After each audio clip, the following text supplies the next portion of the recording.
Good morning, मी दिव्या आणि आज सकाळी 5:30 ला उठून तयार होऊन आम्ही चाललो आमच्या फर्स्ट राईडला. आणि ही आहे मी, ही आहे आमची बाईक.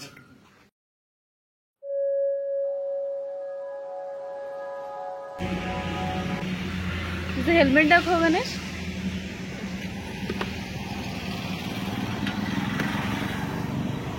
आणि हे माझं हेल्मेट. स्वतःला किती चांगलं आहे आणि मला दिले अर्धवट.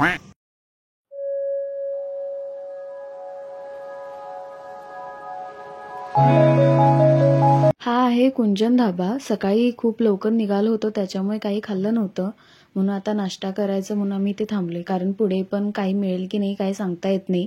कारण पुढे चोरला घाट सुरू होईल आणि घाटामध्ये तरी काही मिळणारच नाही आणि सगळ्यांना भूक पण लागली होती, म्हणून आम्ही इथे मागवलं होता आलू पराठा आणि चहा. आम्ही खाऊन घेतलं आणि निघणारच होतो, पण मला हे शॉप दिसलं. पण त्याआधी मी हे सांगते की आम्ही राईडला 4 मे ला गेलो होतो. 2 महिने होऊन गेले आहेत. हा व्हिडिओ माझ्याकडून एडिट करायचा राहून गेला होता, त्यामुळे मी थोड्या गोष्टी विसरल्या आहे. पण जितकं मला या शॉप बद्दल माहिती आहे तितकं मी तुम्हाला सांगते. एक संस्था आहे, त्यांनी गाव दत्तक घेऊन गावातल्या लोकांना रोजगार दिलेला आहे. त्यांच्याकडून अशा वस्तू बनवून घेतात आणि या शॉपमध्ये दिसणाऱ्या सगळ्या वस्तू गावातल्या लोकांनी मातीपासून बनवलेल्या आहेत. खूप सुंदर सुंदर वस्तू होत्या. प्रत्येक वस्तूवर फार कोरीव काम केलं होतं.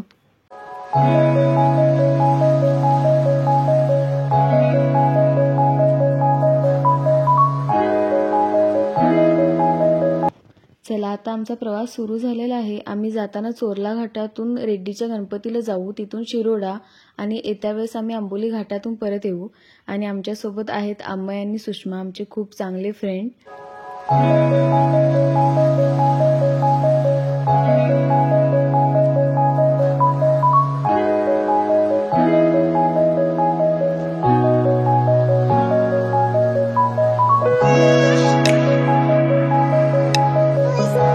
आता आम्ही आलो आहोत रेड्डीच्या गणपतीला. नवसाला पावणारा हा गणपती कोणाच्या स्वप्नात आला हे तुम्हाला माहित आहे का? रेड्डी गावच्या नागोळेवाडीतील श्री सदानंद कांबळी यांना 13 एप्रिल 1976 ला एक स्वप्न पडलं.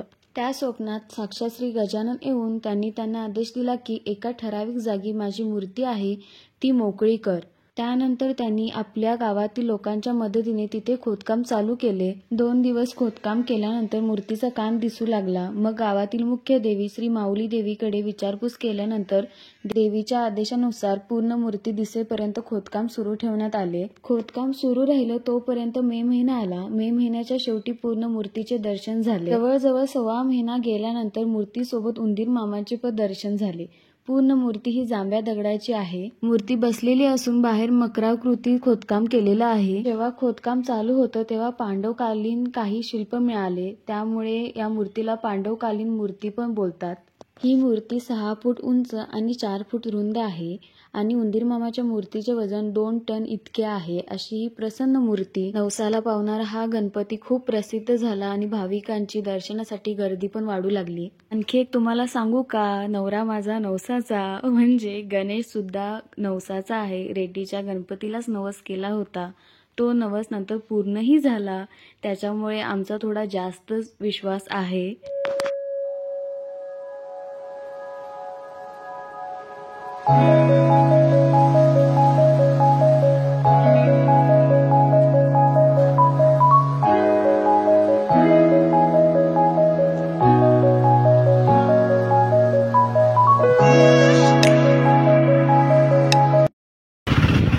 बीच बघितलं कसलं आहे.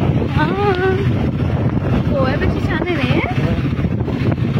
आता आम्ही आलो आहोत शिरोडा बीचला. इथे आम्ही जेवण करू आणि मग निघू. आणि आम्ही मागवलं होतं बांगडा फ्राय, प्रॉन्स फ्राय आणि चिकन मसाला. आणि आम्ही सगळ्यांनी घेतली होती चिकन थाळी आणि सुषमाने घेतली होती फिश थाळी.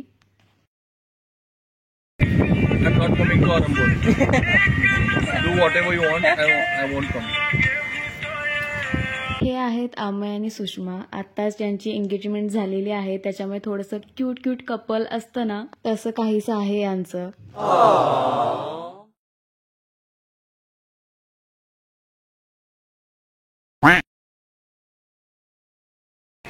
बंद कर. बस बस. मार साले का खोपड़ी तोड़ साले.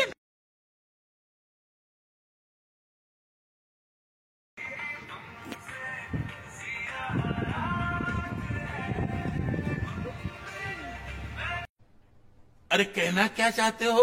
योगेश भाई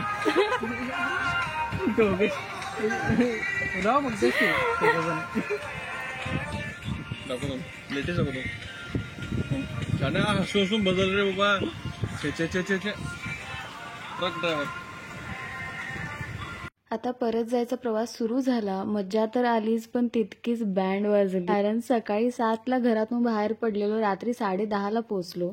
त्यात चार्जिंग पण संपलं. जितकं सुंदर हा व्ह्यू दिसत आहे तितकेच वाईट आमचे चेहरे झाले होते. गणेश आणि अमय तर पूर्ण दिवस बाईक चालवत होते. पण पुढची ट्रिप आमची नक्कीच चांगली होईल. तोपर्यंत तुम्ही पण माझ्या चॅनेलला सबस्क्राईब करून घ्या आणि आपण आता भेटू नेक्स्ट ब्लॉग मध्ये. बाय.